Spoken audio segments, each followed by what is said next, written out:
안녕하십니까. 지식캠퍼스에서 만나 뵙게 돼서 반갑습니다. 이번에 논어 강의를 맡게 된 김원준 교수입니다. 오늘은 제1강 왜 논어인가 라는 주제를 가지고 말씀을 드리도록 하겠습니다. 우리가 논어하면 떠오르는 게 뭘까요? 조선왕조 500년을 지배해온 지배 이데올로기, 아니면 우리나라 500년 동안 인성교육과 도덕성 교육의 길잡이였고, 또 그리고 지금까지 공자가 태어난 시점부터 지금까지 약 2500년이 지났는데, 지금까지 논어는 우리가 꼭 읽어야 될 만한 하나의 고전으로서 어찌 보면 동양 문화의 소중한 유산으로서 평가를 받고 있죠. 지난번에 누군가는요, 공자가 죽어야 나라가 산다고 외친 우리나라의 학자도 있었고, 오사신문화 운동기에 중국의 유명한 석학인 루신 같은 경우도 공자가 죽어야 나라가 산다고 하면서 공자를 타도했던 한때가 있었습니다. 근데 분명히 중국은 진시황 때 한번 공자를 버렸었고, 그 다음에 오사신문화 운동 때, 그리고 마오쩌둥의 문화대혁명 때까지 3번에 걸쳐서 공자를 버렸지만, 오늘날 공자는 부활하고 있고, 바로 논어의 가치에 대해서, 그 다음에 중국이 지금 추구하고 있는 어찌 보면 실사구시의 가치관과 그 당시 춘추 시대 때 명분을 강조했던 육아의 논어는 어떤 공정관계가 있는가, 한번 이 부분에 대해서 우리가 논의해 볼 필요성이 있다. 그리고 저는 앞으로 향후 10강의 이 논어를 말씀드리면서 인간관계론의 성전, 고전이라는 측면에서 논어를 읽고자 이렇게 하고 있습니다. 우선 한번 지도를 볼까요? 지도를 보시면 저기 보이시죠? 저 노나라가 그 제나라 옆에 있는데, 그 임치라는 곳은 지금의 그 중국의 제남이라고, 진안이라고 하는 데입니다. 산동성. 그래서 나중에 결국은 노나라가 제나라로 편입이 되죠. 근데 어찌되었든 간에 노나라에서 공자는 태어났고, 그 다음에 노나라는 대단히 작은 나라였고, 그럼에도 불구하고 그 작은 나라에서 태어난 공자의 사상이 그 당시 제나라, 그 다음에 여기 보이는 위나라, 조나라, 이런 많은 나라에까지, 그 제후들에까지 영향을 미쳤었고, 그것은 오늘날까지도 그 당시에 어쨌든 공자가 그다지 대우를 받지는 못했지만 공자의 사상은 오늘까지 대단히 중요하게 우리한테 자리매김되어 있다. 바로 그 노나라가 바로 저 노나라입니다. 그렇다면 어때요? 여러분들은 공자를 아십니까? 아마도 많이 아실 것 같지만 사실 공자 자신은 자신의 아버지 어머니의 무덤의 존재도 알지 못했을 정도로 그 당시 힘든 삶을 살아갔죠. 그리고 또 우리가 주목할 만한 점은 사마천의 사기 공자세가에서 공자의 아버지와 그 어머니의 그 관계를 그 당시 정식적인 결혼 과정을 거치지 않은 야합의 산물로 규정하고 있습니다. 글자 그대로 들려자 합하랍자. 그래서 다소 좀 외설적인 제목 같지만, 말 같지만, 야합이라는 말은 혼인 관계를 거치지 않은, 어찌 보면 정식적인 혼인이 아닌 것으로 얘기할 수 있죠. 그래서 그 과정에서 두 분 사이에 아버지는 그 당시 나이가 73세였고 어머니 안징제가 16살밖에 안 됐죠. 그러다 보니까 아이가 잘 안 생겼고, 그 당시 그 니산이라고 하는 데 가서 기도를 해서 마침 태어난 사람이 바로 공자였고, 그 공자의 두상을 보니까 그 니산의 그 언덕 모양을 닮아서 이 공자를 그 중리라고 얘기를 하는 거죠. 그래서 우리가 그런 공자의 탄생 비화를 보면 상당히 우리한테 어때요? 좀 와닿죠.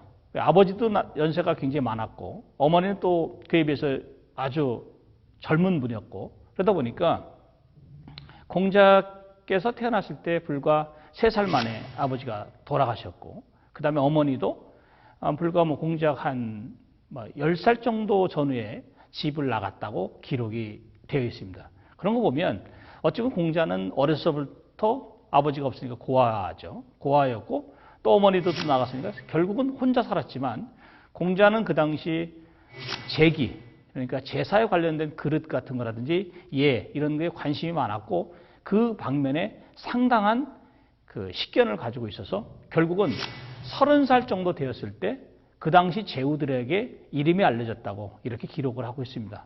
그런 거 보면 우리가 공자라는 인물이 갖는 어떤 매력 이런 것들은 대단하다고 좀 할 수 있죠.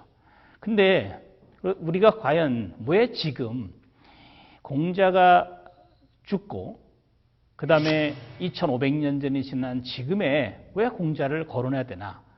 일본의 그 다나카 총리는 그 비서관 면접 시험을 볼 때 무조건 인사 잘하는 사람을 뽑으라고 했답니다. 그래서 이제 그 밑에 있는 비서가 그럼 어떻게 하면 됩니까? 했더니 예를 갖춘 사람을 예의 바른 사람을 뽑아라. 또 구체적인 또 지침이 뭐냐면 인사 잘하는 사람을 뽑아라. 어떻게 하냐? 인사를 가급적이면 90도 각도로 하는 그런 사람을 뽑으면 된다라고 얘기를 했고 그 지침에 의해서 뽑은 사람들이 그 다나카 전 일본 총리에게 대단히 아주 좋은 비서관으로서 그 평가되었다고 하죠. 그런 걸 보면 우리가 흔히 사람의 그 첫 인상을 결정하는 요소로서 예의 범절을 얘기를 하고 그 대명사가 바로 논어를 꼽는데 주저할 사람 하나도 없을 겁니다. 지금 현재 그 중국의 지도자인 시진핑 국가주석도 가장 많이 인용하는 경전을 뽑아봤더니 바로 논어가 1등을 했고요. 이것이 이제 2016년도의 기준인데 어쨌든 다른 예기라든지 맹자라든지 순자에 비해서 훨씬 더 압도적인 그 인용 지수를 보여주고 있는 걸 보면 지금까지 중국의 지도자든 아니면 일반 중국을 떠나서 일본 또는 뭐 우리나라도 조선왕조 500년을 지배해온 주요 사상이 유학 아닙니까? 그런 거 보면 왜 지금까지 논어를 읽어왔고 지금 지금의 지도자들이 거론하는 이유는 분명한 이유가 있다. 이것을 한번 생각해 볼 필요성이 있다. 저 그림은 그 공묘에 그 쭉 전시되어 있는 그 논어의 그 죽간을 흉내낸 것을 제가 지난번에 한번 찍어본 겁니다. 한번 보시고요. 그 다음에 우리가 논어를 아주 좋아했던 사람이 하나 있죠. 그러니까 중국에서 이제 송나라 하면 유학으로서 성리학으로서 대명사인데 그 송나라의 그 일명 그 나라를 세운 사람이 태조 조광윤 아닙니까? 조광윤이 그 유학을 그 송나라의 그 유교를 국교로 한 그 이유가 하나 있습니다. 그 당시 조광윤 밑에서 재상을 2번이나 했던 조보라고 하는 사람이 있는데 그 조보가 어느 날 이런 얘기를 합니다. 폐하, 신은 지금까지 논어 한 권만 읽었습니다. 폐하께서도 논어를 통해서 논어로서 천하를 다스릴 수 있습니다. 라고 얘기를 했죠.